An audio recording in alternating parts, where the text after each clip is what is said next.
All right, guys, welcome to another episode of To Your Left Politics. And today we're going to be talking about the five progressive commandments and why I believe that all progressives, yes, all progressives should understand this. And if you don't, I'm sorry to tell you, you're not a progressive. Now, I know that's a bold claim to make, but once you listen to the information that I have gathered. It took me about a few weeks to get this information and cram it into a nice bite-sized information for you guys. Then you can't tell me nothing. And I understand that not all political groups, especially political groups, we're not a monolith. I'm a progressive myself. I speak with progressives every single day. I understand we are not thinking alike 100% of the time. I understand that. But when it comes to the foundation, the core of this progressive movement, it should be very little daylight between me and another progressive in the core values of progressivism. And that means something because there's a lot of politicians, especially today, depending when you're watching this, in 2026, there is a lot of politicians who are masquerading as progressives. Even Republicans are calling themselves progressives. That word has been watered down so much in the past few years because it's profitable. It means something. And they know it's almost like a bait for people. And if we can't cut through the noise, cut through the BS, and understand the core values of being a progressive, then we're going to fall for anything. We're going to fall for everything. And we as a movement can't be in lockstep and move forward. Because just like a football team, if we're not understanding a play on the field like the back of our hand, we're going to fail every single time. So this is why I'm making this video. So let me just start from top to bottom, obviously, and go with the first one here. People over profit. And what this means is the purpose of an economy is to improve the lives of people, not maximize profits for corporations and wealthy shareholders. And here's a few policies that reflect these commandments. Raising the minimum wage, strengthening labor unions, paid family and medical leave, workplace protections, progressive taxation, wealth tax on extreme concentration of wealth, and fighting corporate monopolies. CEOs' pay has risen over 1,000% since 1978. That's a fact, while workers' pay has barely kept pace. As a progressive, we need to understand if companies are making record profits year after year, but their employees are living paycheck to paycheck and probably utilizing government assistance, that is a problem. And as a progressive, we need policies to at least tackle and solve some of these issues here. I think all progressives can understand this. And if you don't, I'm sorry, you're not a progressive. Let's go to commandment number 2. Human rights for all.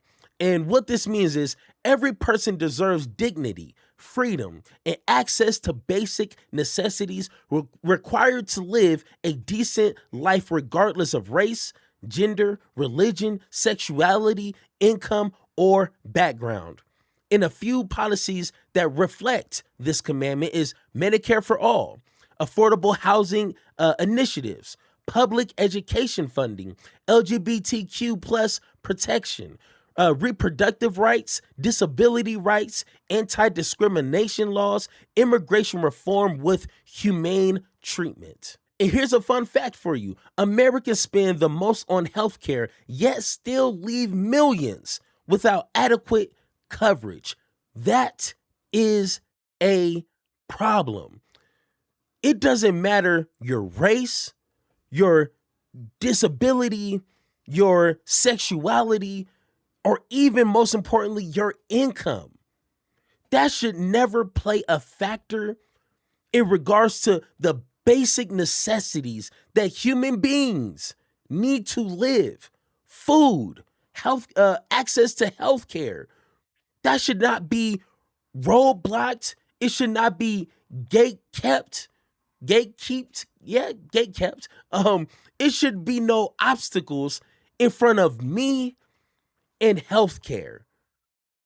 It should not matter if I make $0 versus a person who makes billions of dollars. I should be, because I'm a human being. I'm alive. I'm a person. I should have access to healthcare. No ifs, ands, or buts. And if you don't understand that, you, my friend, are not a progressive. All right, let's go to the next one here. Democracy over wealth. And what that means is government should represent voters, not corporations, billionaires, lobbyists, or special interest money. And some policies that reflect this commandment is overturning Citizens United, public campaign financing, voting rights protections, automatic voter registration, anti-corruption reform, lobbying restrictions, ending dark money in politics, and fair redistricting. As a progressive, we understand that the very few in this country should not be running and buying off our politicians. And I'm going to steal this from Butch Ware. He said, who funds you, runs you. You cannot have a democracy if your politicians who you vote for, who's supposed to represent you in your best interest, is receiving hundreds of thousands, sometimes millions of dollars from lobbyists, foreign entities, billionaire PACs. Who do you think they're going to be listening to? Who do you think they're going to be serving? If you follow the money, you'll realize where their loyalty is. And in a democratic republic, we're supposed to vote for people who is going to be representing us.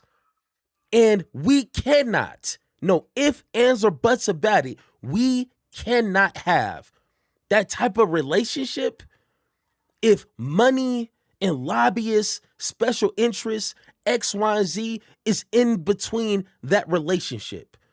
A democracy is going to fall 9 times out of 10. And as a progressive, you already know. If you don't understand that, if you don't believe that, you are not a progressive. All right, so commandment number 4, justice and accountability. This is a big one here, especially with Donald Trump and in this whole ICE thing.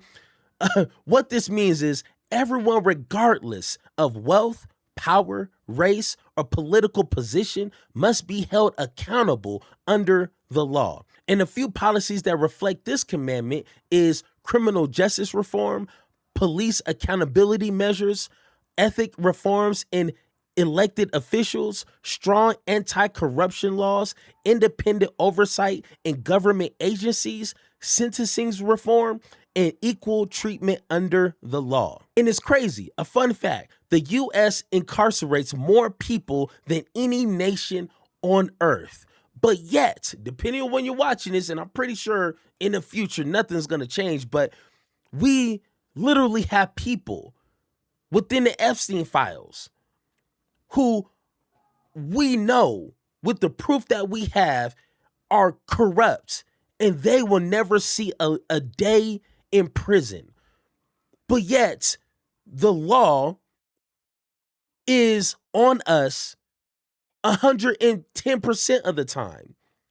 There's people who are going to jail for little to no reason, but yet when people in power who obviously break the law can buy their way out of seeing a courtroom, or they have political buddies, they're adjacent to power, so therefore they will never see a day in jail. That is not how a democracy sustains. And the reason why citizens like you and I, we don't trust our government is simply because of this. We know that the law works against us, but not for them. And we're seeing that with Donald Trump. And one thing that I want my politicians in the future, especially progressives, is to understand we need accountability. For example, ICE and the laws that they're breaking on a daily basis, trampling over people's constitutional rights on a daily basis, they need to be held accountable. Not if, not maybe, they need to. Because what this is going to tell other administrations in the future, I can do all these crazy things and get away with it. And that is one way. Another way to destroy your country. Politicians, if anything, need to be held to a higher standard. And when they break the law, they need to suffer the consequences just like every citizen. All right, last but not least, we have solidarity and progress. And what this means is people achieve more when they work together. Society has a responsibility to care for one another and leave the future generations better off than we were. And some policies that reflect this commandment is climate action and renewable energy, public infrastructure and investments, social safety nets, international humane rights advocacy, disaster preparedness, public transportation, and investment in future generations through education and research. And here's a fun fact for you. The top 1% owns more wealth than the entire middle class combined. That is a problem. Progressive is measured not by how well the strongest or the wealthiest person here in America. We are measured by how well societies, communities are doing. We can't sit here and cherry pick, the top 5 billionaires in America while millions of Americans are living paycheck to paycheck and just one bad news away from being kicked out of their house, of seeing a financial disaster happen in their life. We can't have 800 billionaires in New York City while there's millions of unhoused people. That's not how a society works. This is America. This is not, a community versus community. That's not how that works. And as a progressive, we understand this is not about individualism. This is about a collective. This is about all of us. Because if you win, I win. If I lose, you lose. We can't have a thriving democracy if a few people are winning despite and exploiting the people who are losing. And once again, as a progressive, if you don't understand that, you, my friend, are not a progressive. And like I said at the top of this video, people need to understand what a progressive is and the actions and the policies that reinforce what that means, what that's supposed to look like. And I made a video a week ago. Go ahead and check it out. Within the Democratic Party, there's a lot of subgroups within the Democratic Party. And a lot of voters believe if they just vote for any Democrats, they're going to get the same results. And unfortunately, that's not reality. And as a progressive, we need to be able to not only identify who that is, but we need to be able to identify what a progressive is and what the core values every progressive should be able to understand and articulate. So once again, I appreciate you guys watching. If you have any questions or concerns, definitely let me know down in the comments, and I will see you in the next video.